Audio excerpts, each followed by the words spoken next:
untuk mengundurkan diri dari tugas saya sebagai utusan khusus Presiden bidang kerukunan beragama dan pembinaan sarana keagamaan. Mohon diberikan bukan karena jasa di tim ses, Pak, tapi berikanlah posisi tersebut kepada orang yang memang kompeten di bidangnya.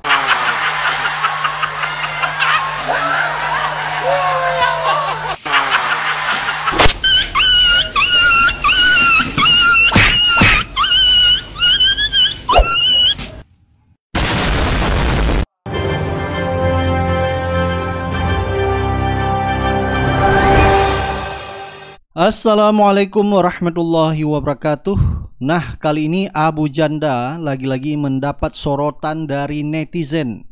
Pasalnya dia membuat video yaitu meminta pengganti Miftah ya. Jadi Miftah kita tahu sudah mengundurkan diri dari jabatan utusan presiden bidang keagamaan. Nah, Abu Janda alias Abu Jahal ini meminta supaya utusan presiden itu yaitu diganti orang nonis ya, non-Islam atau orang Kristen ya menurut Abu Janda. Tetapi menurut netizen ya, permintaan Abu Janda ini yaitu adalah untuk dirinya. Karena kita tahu dirinya ini nggak jelas agamanya apa. Tetapi di sini kelihatan banget ya, netizen mengatakan bahwa Abu Janda sepertinya memang mengincar jabatan utusan presiden ini diganti oleh dirinya. Jadi banyak netizen ya mengatakan kalau misalnya Prabowo menyerahkan jabatan ini kepada Abu Janda ya sama saja, sebenarnya lebih parah lagi daripada Miftah ya. Kalau sempat dia menyandang ya, yaitu jabatan utusan khusus Presiden bagian kerukunan beragama, ini lebih parah lagi. Yang terhormat Bapak Presiden Prabowo dan Partai Gerindra. Izin, nama saya Permadi, saya Wakil Ketua Sekber Sekretariat Bersama Koordinator Nasional Relawan Prabowo Gibran di Pilpres kemarin. Ini surat pengangkatan saya. Izin Pak, kasus Gus Miftah ini adalah kesempatan Bapak Presiden untuk evaluasi posisi utusan khusus toleransi dan moderasi. Mohon diberikan bukan karena jasa di tim ses Pak, tapi berikanlah posisi tersebut kepada orang yang memang kompeten di bidangnya. Saya tidak minta jabatan di pemerintahan Bapak. Gaji saya sekarang alhamdulillah 3 kali lipat dari gaji Gus Miftah yang cuma 18 juta per bulan. Saya cuma minta Pak Prabowo dan Partai Gerindra kasihlah posisi utusan khusus toleransi dan moderasi ini kepada orang Kristen saja Pak, agar memberi atensi pada kasus pembubaran ibadah Kristen yang semakin marak ini. Semoga jadi pertimbangan Bapak Presiden. Terima kasih. Coba kita baca ya beberapa komentar dari netizen.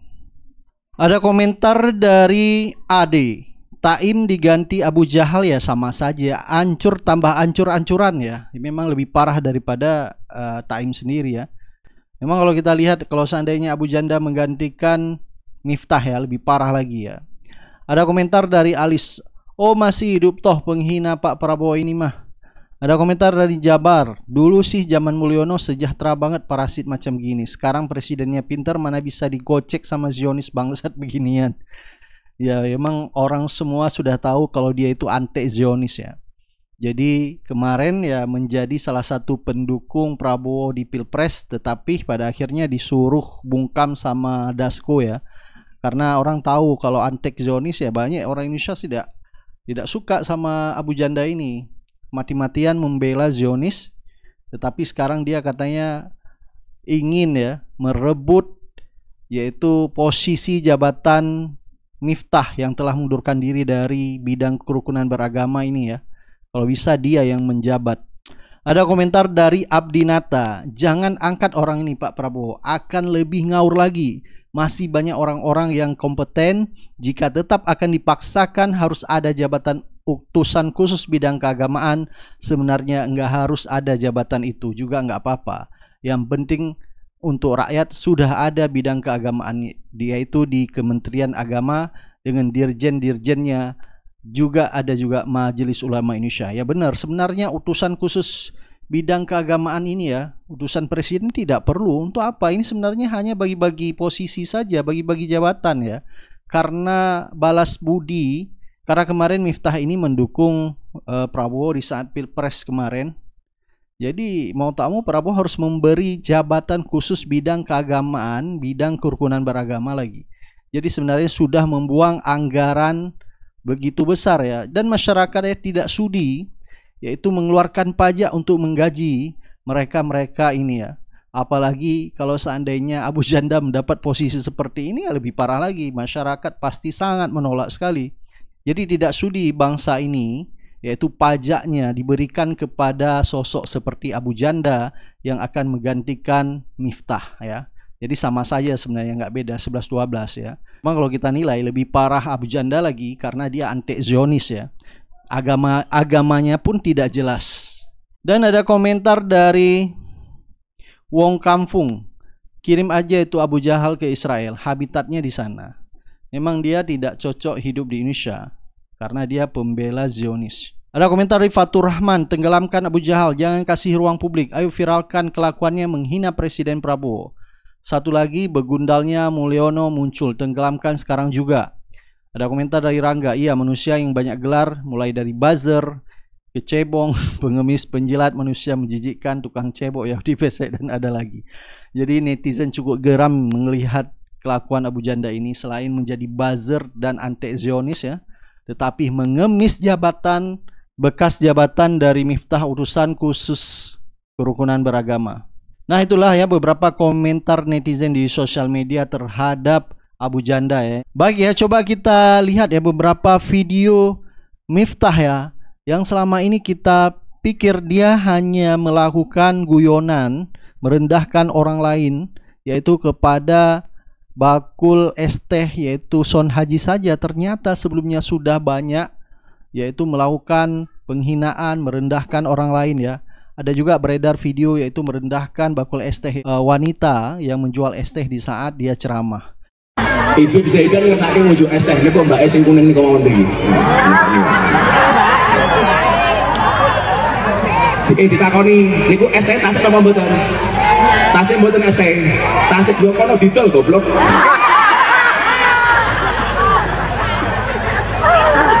Kalau malah nutup mobilku. Bapak Ibu yang saya muliakan, gue bakul es teh dodol monggo rasa cerewet, gaskus yang matamu.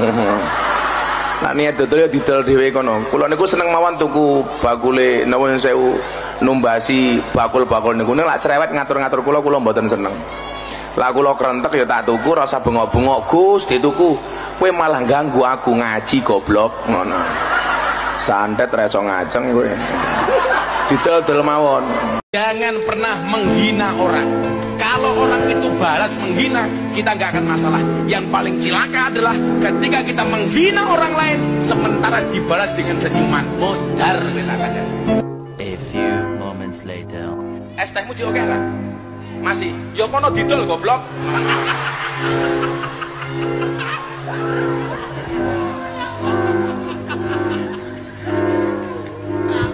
Baik, coba kita dengar ya beberapa komentar dari netizen.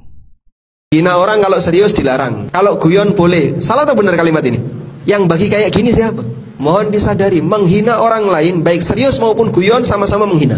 Karena esensinya adalah menghina. Dan bisa jadi ketika guyon lebih menyakitkan daripada serius. Maksiat serius dilarang, maksiat guyon boleh. Maling kalau serius dilarang ya. Maling kalau guyon boleh. Kan niatnya cuma guyon. Kalau niatnya guyon apa jadi boleh? Makanya orang munafik ketika menghina Rasulullah SAW dan para sahabat dengan alasan guyon diterima nggak? Nggak diterima. Allah Subhanahu Wa Taala mengatakan, wala in sa'altahum la yaquluna innama kunna nakhudu wa nal'ab. Ketika kau tanya kepada mereka, mereka akan memberikan jawaban, kami itu cuman guyon, kami cuman main-main. Tapi Allah nggak terima alasan itu. Al-Quran yang menegaskan demikian. Makanya beralasan kita hanya guyon ketika mempermainkan orang lain, menghina orang lain itu tidak diterima. Repot. Memang saya termasuk Gus yang asli itu jelas kalau itu. Ini yang provokatif dulu itu ya.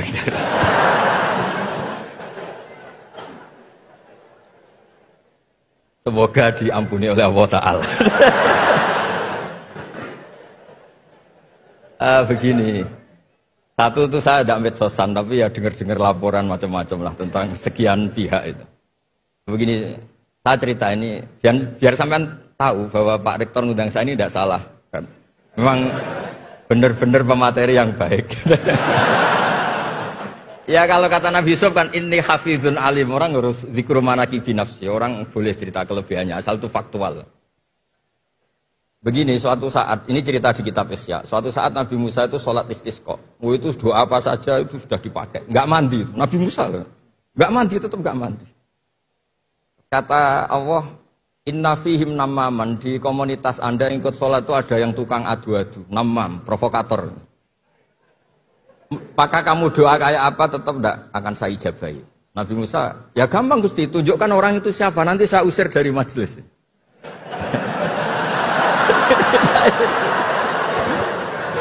Jawabnya Allah itu lucu. Saya ini orang yang mengharamkan namam, mengharamkan namimah. Kalau saya menunjuk orang itu berarti saya juga namam. Intinya itu Allah terus mengabaikan sekian peristiwa namam. Jadi kalau pertanyaan provokatif terus kayak gitu tuh masih diabaikan oleh Allah Ta'ala. Karena nanti repot itu. Repot. Memang saya termasuk Gus yang asli itu jelas kalau itu. Es tehmu di oke lah. Masih. Ya kono didol goblok.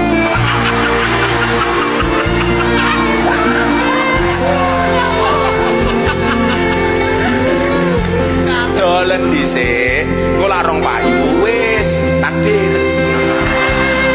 Jadi pendakwa jangan sombong. Itulah kalau kau tidak punya adab, kau lebih hina dari binatang. Lihat itu koruptor. Apa dia goblok? Cerdas, pintar-pintar, profesor, wali kota, menteri, gubernur, cerdas semua. Tapi apa yang kurang? Adab. Maka kalian belajar setinggi-tingginya, tapi jangan kau sombong. Fir'aun haram masuk surga bukan karena dia bodoh, dia sombong. Jadi pendakwa jangan sombong. Ini mau petantang-petenteng. Jangan sombong dasar.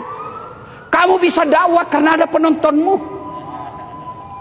Mana bisa? Saya berapi-api ceramah di sini 2 jam menggelegar, meyakinkan, tapi tidak ada yang nonton. Niku teng Jogja nggih wonten tiyang pinter pidato, omongnya pinter banget iki. Tapi nek maca Arab do keliru.